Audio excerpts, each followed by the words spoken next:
Bismillahirrahmanirrahim. Assalamualaikum warahmatullahi wabarakatuh. Alhamdulillahirrahmanirrahim. Dengan menyebut nama Tuhan Zat yang Maha Suci, malam hari ini kita patut bersyukur Allah ada berikan kekuatan lahir dan batin. Tuhan berikan kita hidayah, kekuatan iman, kekuatan kesehatan, keyakinan, ukhuwah Islam yang luar biasa malam hari ini. Salam kita hantarkan kepada para silsilah kita, para pendahulu kita, founding father kita, para aulia anbiya sampai kepada Nabi Muhammad Rasulullah SAW. Kita berharap syafaat Nabi Muhammad SAW untuk keselamatan dunia wal akhirat. Amin. Yang kita cintai, kita banggakan, kita muliakan pengasuh tertinggi kita, guru besar kita, buya kita, Syekh Muhammad Ali Idris, silsilah ke-39 dari Rasulullah SAW. Para guru solo, para buya, para syekh muda, para guru yang saya hormat dan cintai, semua yang hadir, para saudara pila yang saya banggakan, sahabat dunia wal akhirat. Amin. Yang saya hormati pemangku kebijakan Republik Indonesia yang dalam hari ini mewakili Kabupaten Muara Enim, tadi diwakili oleh saudara kita dari Kesbangpol yang telah memberikan sambutan mewakili Kabupaten Aceh. Terima kasih Kanda. Tamu undangan orang tua kita ada dari MUI, dari FKUB, Forum Kerukunan Umat Beragama, tokoh masyarakat, pengurus perangkat desa yang hadir, terima kasih atas waktu dan kesempatan saya di sini. Semoga ukhuwah ini menjadi kekuatan kita menjaga bangsa Indonesia yang kita cintai. Amin. Saya sedikit cerita, boleh ya? Dahulu kala tidak ada yang namanya republik, semuanya kesultanan, dan tidak ada negara kesultanan yang dipimpin tanpa seorang sultan. Tidak ada. Di belahan bumi manapun tidak ada sebuah negara yang berbentuk sultanat tanpa dipimpin oleh seorang sufi. Seorang sufi tidak mungkin ada tanpa bimbingan seorang mursyid. Seorang mursyid tidak mungkin ada tanpa dia punya silsilah sampai kepada Nabi besar Muhammad Rasulullah SAW. Kecuali kaum Khawarij dan kaum Wahabi.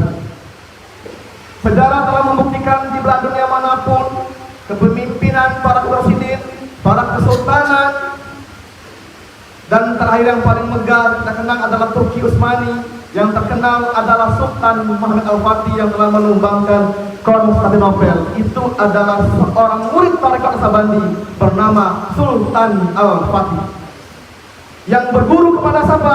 Syekh Samsudin yang tarekatnya Naksabandi, yang silsilahnya sampai kepada Al-Siddiq kepada Nabi Muhammad Rasulullah SAW. Nusantara dahulu kala tidak ada republik.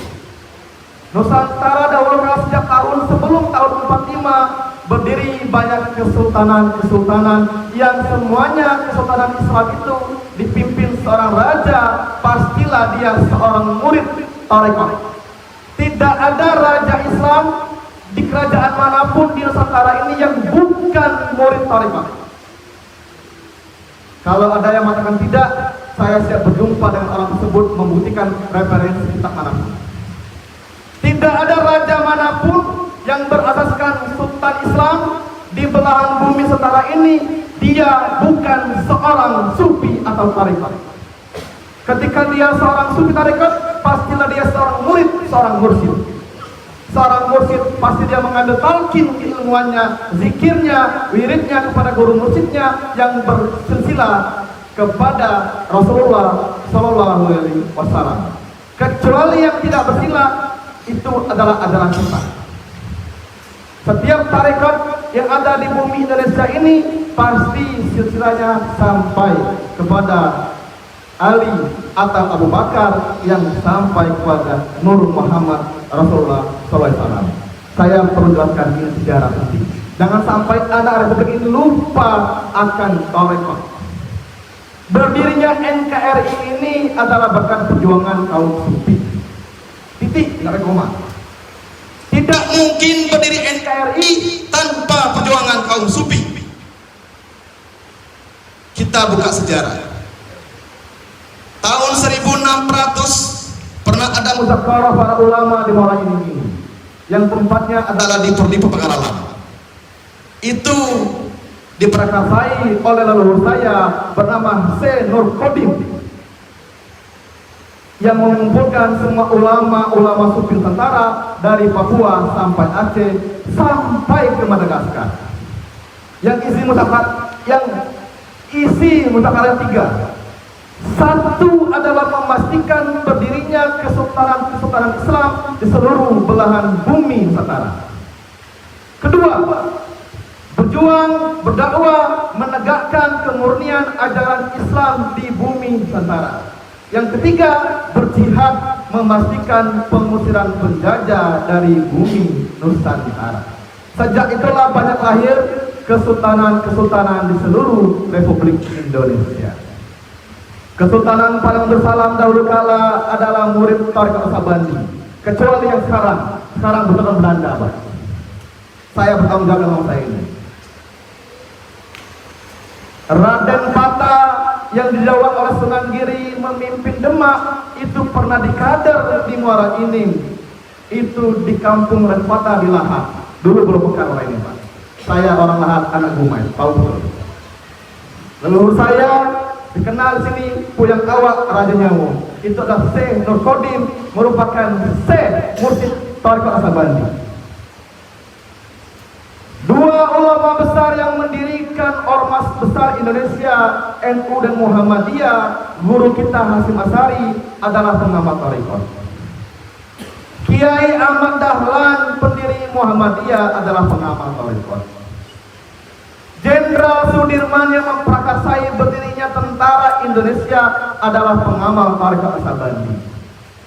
Bung Karno pun ketika menentukan hari proklamasi hari Jumat tanggal 17 bulan Ramadan itu berjumpa dengan 4 ulama tasawuf yang merupakan pengamal tarekat. Kapan tarekat berdiri? Tarekat berdiri ketika Rasulullah diangkat menjadi Rasul oleh Tuhan Yang Maha Esa. Bukan baru kali ini. Di Indonesia ada macam-macam ormas tarekat, ada Jatman, ada Jatmi, ada Sabandi. Ini penting kita bahas sejarah. Sejarah menentukan masa depan seseorang. Tanpa orang kenal sejarah, tidak mungkin dia mampu membangun bangsanya dengan baik dan benar. Cocok?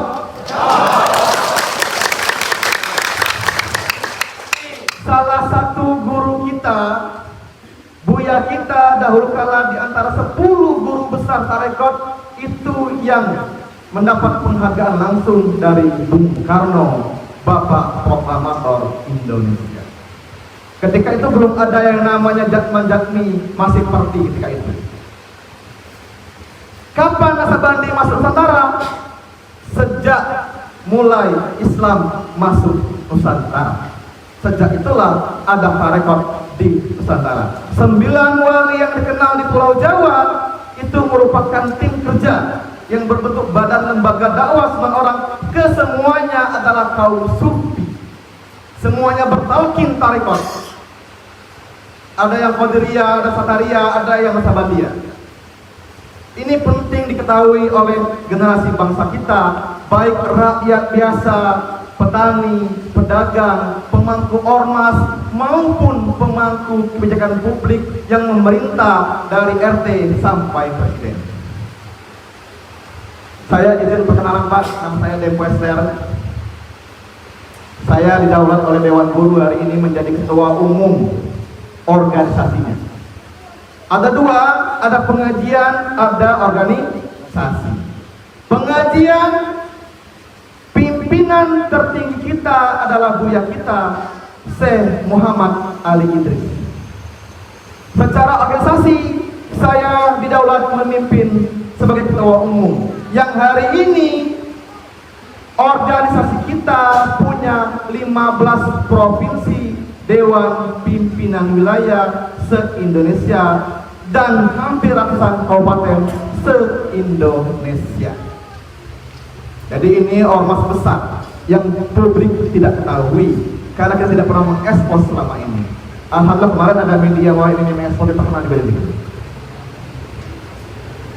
Yang pertama, yang kedua, saya izin, saya ini juga pejabat publik. Saya adalah Ketua Komisi 1 DPRD Provinsi Bengkulu.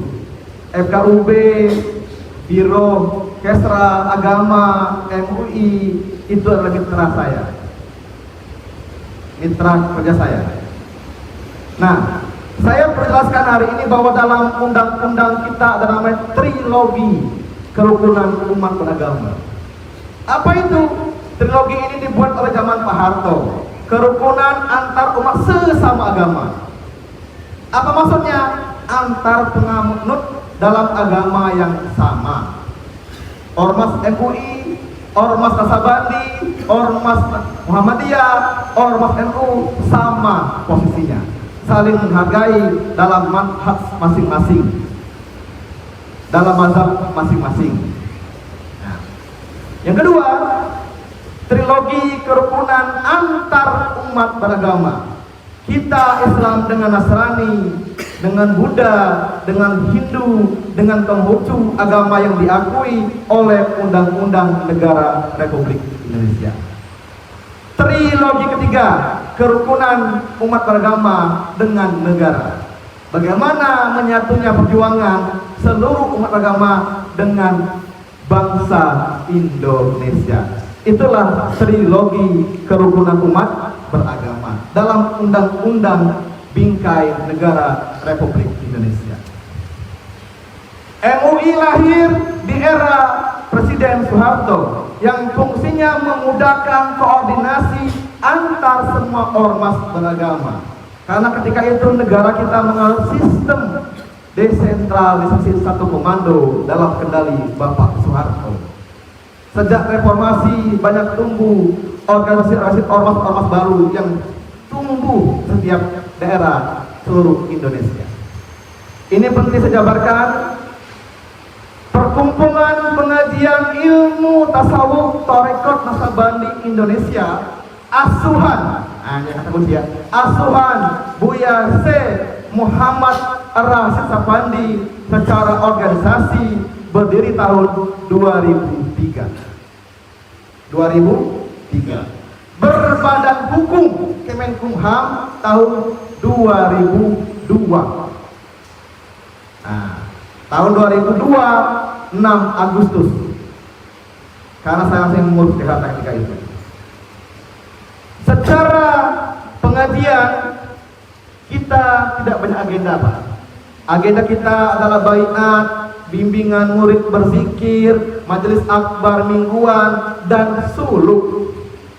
Secara organisasi kita punya agenda namanya zikir akbar wilayah setiap kabupaten provinsi se-Indonesia, zikir akbar nasional, zikir akbar internasional, kemudian ada namanya ziarah akbar nasional. Inilah agenda kita yang rutin kita kerjakan. Zikir akbar nasional kita telah lakukan tahun 2022 di Provinsi Bengkulu, menghadirkan perwakilan seluruh Indonesia, seluruh pengamal Nasabandi dari seluruh pelosok NKRI. Kalau hari ini ada kecurigaan orang tentang kegiatan-kegiatan Nasabandi, itu sama dengan mencurigai diri sendiri. Kenapa? Ketidaktahuan kita seolah-olah orang tidak benar. Hal yang tidak masuk akal karena akal kita yang belum sampai. Betul? Tidak pernah ada riwayat sejarah anak sufi berbuat onar Republik ini. Yang ada sejarahnya adalah anak sufi rela berkorban darah, berkorban nyawa demi berkibarnya merah putih. Belum ada sejarahnya anak Nasabandi membuat proposal minta uang ke bupati. Belum ada sejarahnya Nasabandi minta uang ke gubernur.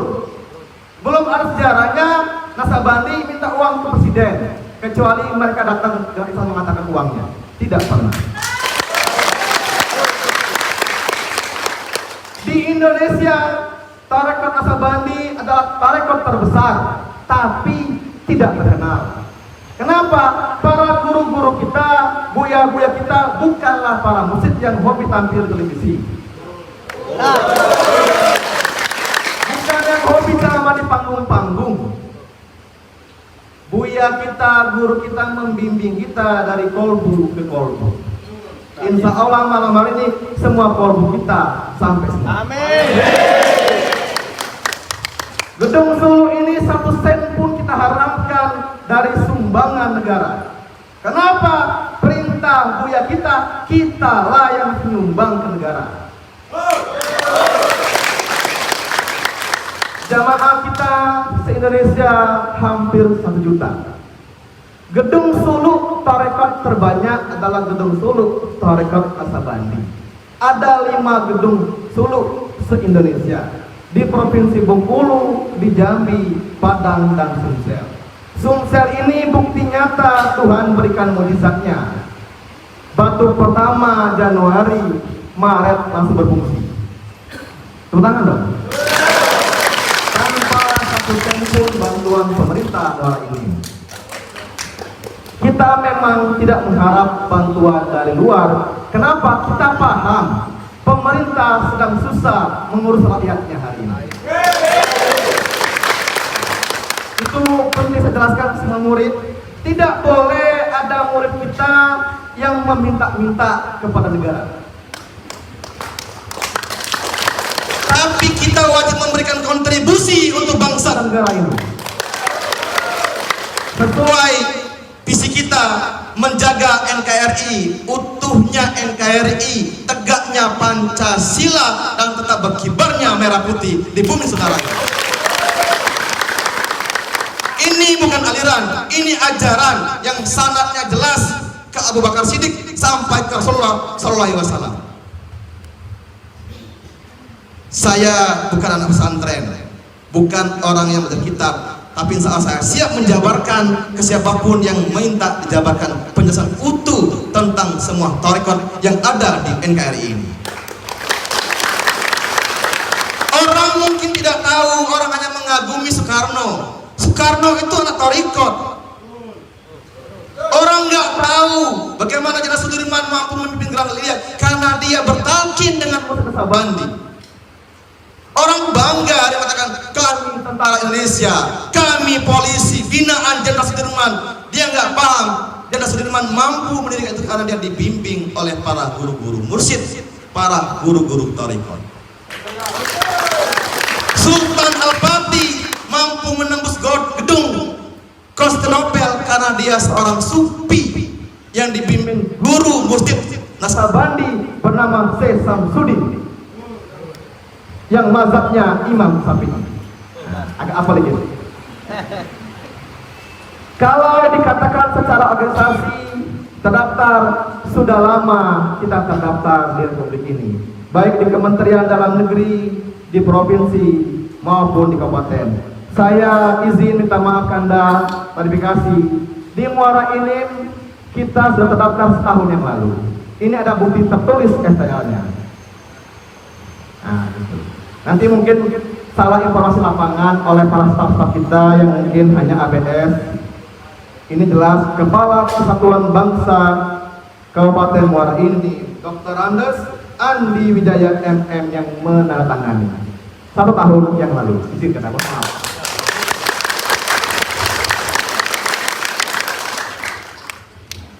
Saya ini kuliahnya administrasi, jadi harus paten administrasi, nggak boleh salah.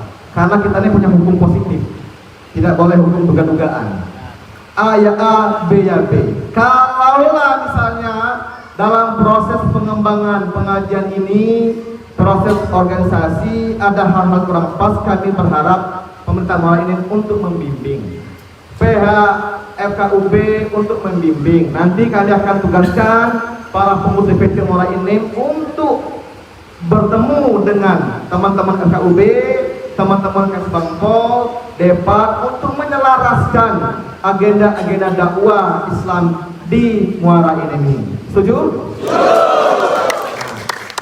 Itu disampaikan, saudara sekalian, agenda perjuangan kita ke depan semakin berat. Kita punya tugas besar, amanah dari Buya kita. Apa itu? wajib hukumnya 2030 kita menjemput takdir peradaban Indonesia emas.